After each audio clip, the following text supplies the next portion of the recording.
Okay, that was a nice logo transition. In the previous short video, I highlighted my logo at the end of my video on a purplish background, which I personally find quite relevant considering the lighting in the background of my room. But some of you pointed out that it strongly reminds of a famous chocolate brand.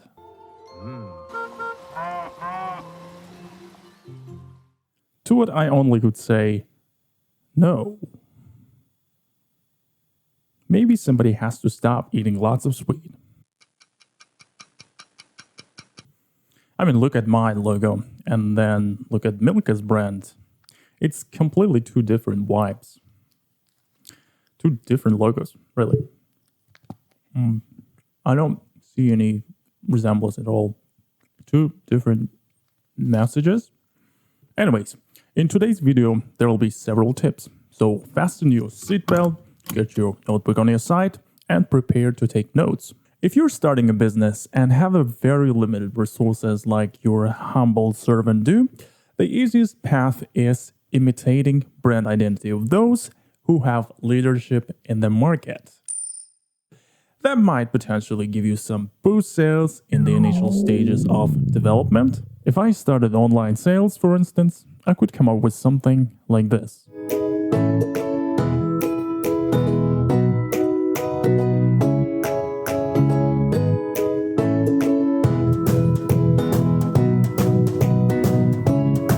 And if that's not taken seriously enough, our slogan will reassure them.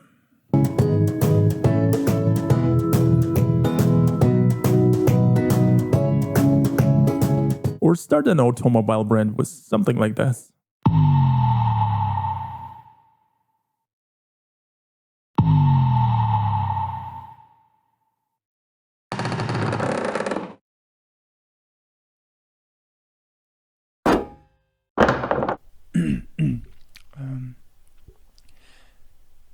More. Or if it's a chocolate brand.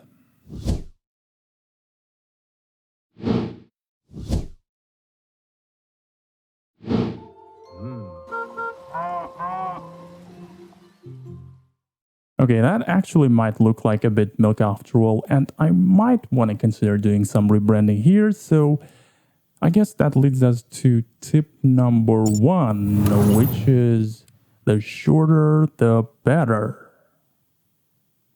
We can start with shortening the name, Almaz Live Design to Wordy, right? So let's run it up to the first letters, ALD. In the meantime, I googled what ALD is, and it turned out to be a rare genetic condition.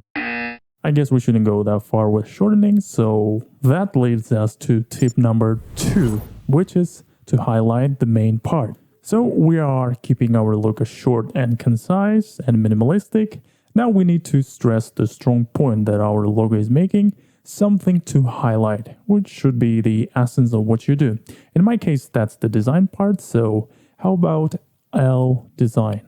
So here the strong point would be the design word that we could actually separate with some space, lower the marker, and add a frame to highlight it more. So one way to highlight something is to put it in the frame. But as you know from my previous short video, frames sometimes could be very much limiting. But thankfully in the graphic design everyday work you can swap lines to fields easily. Here we can round the corners even like this. And the final tip number 3, add something personal to your logo. It could be a color, so in my case it's orange.